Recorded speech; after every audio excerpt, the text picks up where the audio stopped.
Assalamualaikum warahmatullahi wabarakatuh. Berjumpa lagi di podcast Semaka Danu. Pada podcast kali ini kita semua ini akan melanjutkan pembahasan tentang profil pelajar Pancasila, tepatnya pada dimensi keempat, yaitu dimensi mandiri. Pertanyaannya ada 3, kita sebutkan satu persatu ya. Yang pertama adalah pada dimensi mandiri terdapat 2 elemen, yaitu elemennya apa itu? Ya, elemennya ada pemahaman diri dan situasi yang dihadapi. Terus yang untuk kedua itu regulasi diri. Ya, yang pertanyaan kedua, pentingnya pemahaman diri dan situasi yang dihadapi. Kemudian pertanyaan terakhir yaitu cara memahami diri sendiri pada situasi yang dihadapi. Sebelum kita mulai, apakah perlu perkenalan? Boleh kenalan lagi agar tidak lupa ya. Ya, dengan saya di sini Lauza Ibnu Nur Asidik dari kelas 10 otomotif B, dan Saya Galang Permana, juga dari kelas 10 Teknik Otomotif B. Saya Ilham Mardani, juga dari kelas 10 Teknik Otomotif B. Nama saya Buba, yaitu Bagas Dewar Mardani dari kelas 10 Teknik Otomotif B.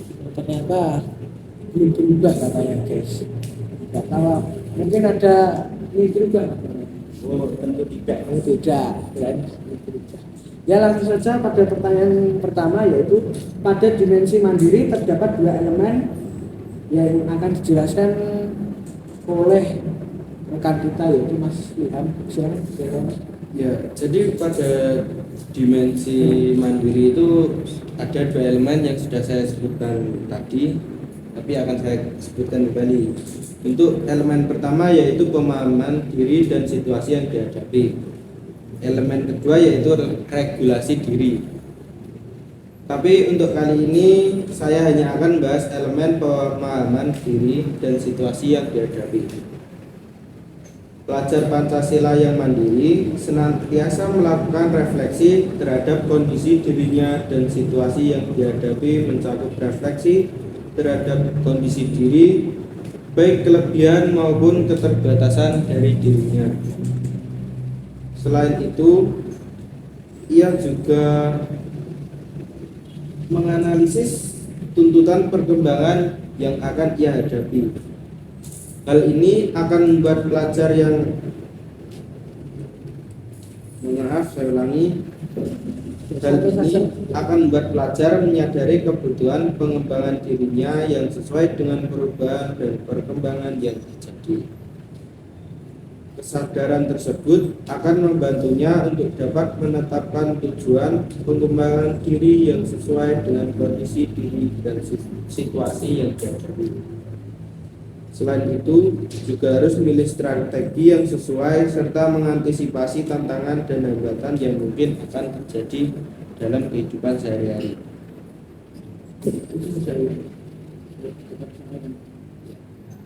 Itu saja guys yang dijelaskan oleh Mas Ilham. Ya, kita lanjut pertanyaan yang kedua, yaitu pentingnya pemahaman diri dan situasi yang dihadapi. Ini tertuju pada rekan kita, yaitu Mas Galang. Boleh dijelaskan bagaimana? Untuk pentingnya pemahaman diri dan situasi itu, yang pertama yaitu agar kita dapat mengetahui apa yang sebenarnya kita butuhkan. Kepentingan ini tuh biasanya kita jadi tahu mas yang kita butuhkan itu apa aja gitu, bisa mengetahui. Berarti seperti kita ini pelajar, terus kita ini butuhnya jadi buku. Iya, begitu mas, bisa jadi itu. Yang kedua itu untuk mengetahui apa yang menjadi kelemahan dan kelebihan pada diri kita, itu juga bisa. Untuk yang nomor 3, untuk menunjang cita-cita kita. Yang nomor keempat itu juga ada untuk mengetahui alasan apa yang membuat kita gagal ataupun sukses dalam suatu hal. Jadi kegagalan kita itu timbulnya dari apa gitu loh Mas. Jadi kita bisa tahu dan merevisi kegagalan tersebut. Itu saja Mas. Itu saja yang dapat disampaikan. Ternyata ada 4 ya. Iya. Dapat guys, ini yang perlu dicatat. Ya, kemudian untuk mempersingkat waktu, langsung saja pertanyaan terakhir, yaitu cara memahami diri sendiri pada situasi yang dihadapi. Kita tanyakan pada teman kita satu ini yang tadi katanya belum berubah namanya guys. Ya, bagaimana cara memahami diri sendiri? Ya, cara memahami diri sendiri itu ada 4 cara. Ya, yang pertama itu melakukan evaluasi terhadap diri sendiri dan orang lain. Evaluasi ini biasanya diterapkan dengan cara memperhatikan reaksi dan perasaan kita sendiri saat memahami sesuatu. Dan yang kedua itu kita harus melakukan journaling. Jadi journaling itu biasanya dilakukan saat kita merasa kebanyakan pikiran atau mengeluhkan sesuatu dengan cara menuliskan ke buku harian yang biasanya disebutkan dengan diary. Dan yang ketiga itu mempelajari keahlian baru. Contohnya saja saat di sekolah Mas, kita bisa melakukan kita bisa mengikuti berbagai organisasi. Contohnya saja organisasi OSIS itu bisa menyibukkan diri kita dan bisa mengembangkan diri kita juga gitu. Dan yang terakhir itu perbanyak membaca buku, karena membaca buku ini adalah hal termudah yang bisa menawarkan relaksasi pada diri kita. Contohnya saja membaca komik atau membaca hal yang lucu begitu. Itu saja. Itu yang dapat disampaikan. Ya. Wah, ternyata ada 4 juga guys cara memahami diri sendiri.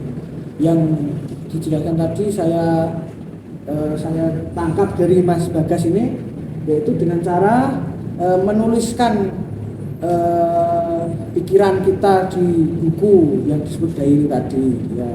Ya, terus kedua menyibukkan diri dengan cara mengikuti organisasi. Kemudian yang ketiga, kita juga bisa membaca buku guys. Kalau kita seumpamanya pikiran itu bisa menimbulkan relaksasi kepada diri kita. Saja membaca buku yang lucu-lucu atau komik yang menghibur gitu. Berarti kalau kita sedang gelisah atau stres gitu ya, kita bisa membaca buku yang lucu-lucu itu seperti komik dan lainnya sebagainya ya. Bisa kita kembangkan agar tidak pikiran tadi. Ya, itu saja yang dapat kami sampaikan. Bila ada salah kata yang kurang enak, mohon dimaafkan. Kita tutup dengan alhamdulillah bersama-sama. Alhamdulillahirabbil alamin. Sekian dari kami. Wassalamualaikum warahmatullahi wabarakatuh.